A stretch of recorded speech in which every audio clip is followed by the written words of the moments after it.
Now students, we will discuss foreign exchange market. So question arises, what is foreign exchange market?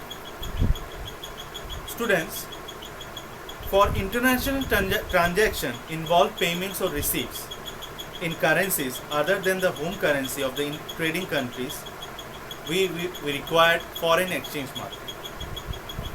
Means, suppose India wants to buy products from United States of America and United States also want to buy a product from India. So we can't sell or buy by our currency, means our rupee, because our currency is different than US's currency, and it has a very vast gap. Means $1 equal to, it's around, I think today it is 71 rupees. So if a cost of one product is 1000 rupees in India, it will be less in USA. So for this purpose of dealings, we need foreign exchange market.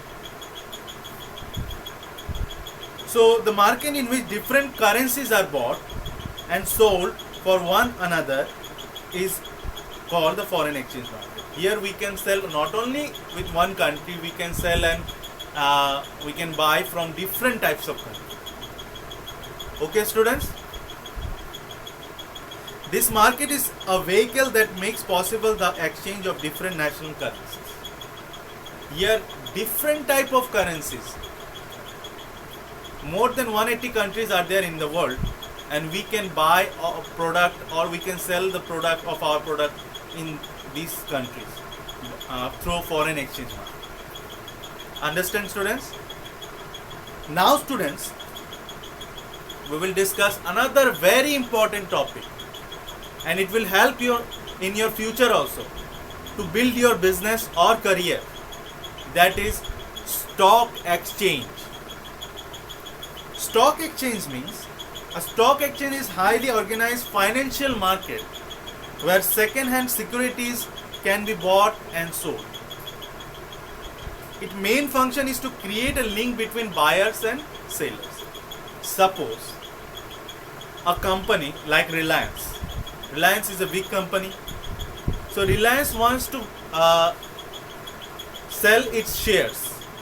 Shares means he wants to make people a partner of that company,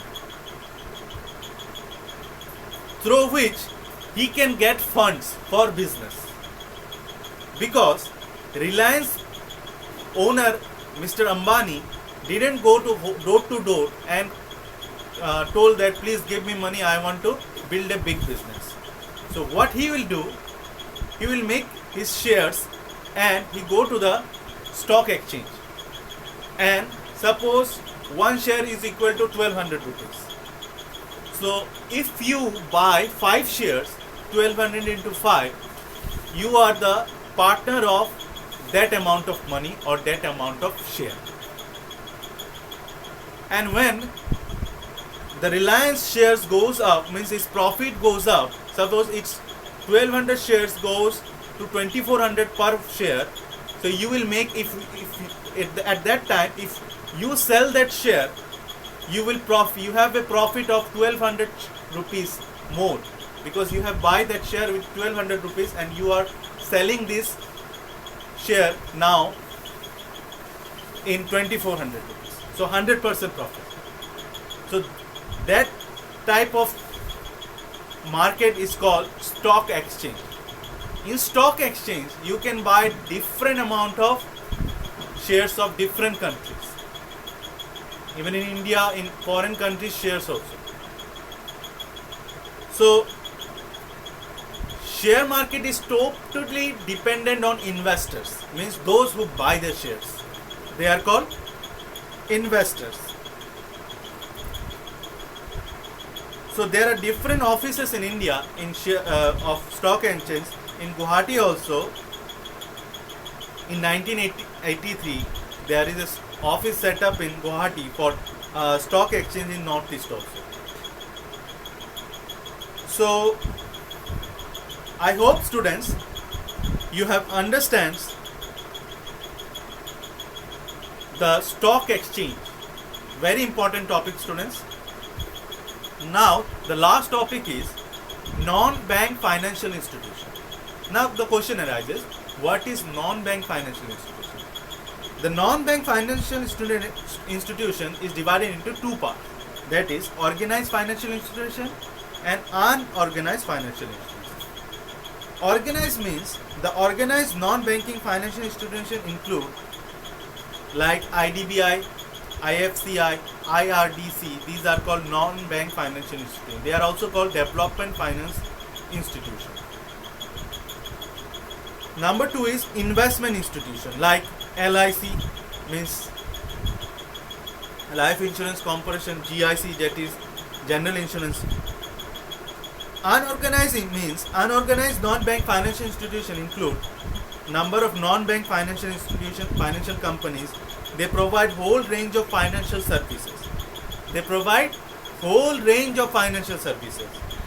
These include merchant banking companies, credit rating agencies, factoring companies, housing finance companies, leasing companies, hire purchase and consumer finance companies. These are called unorganized financial institutions. So students, I hope you have understand all the topics of this chapter. If you have not understand any topic, please ask me again. I have already given its notes and question answers of these topics. So students, please, if you have not understand, please ask me again. Thank you.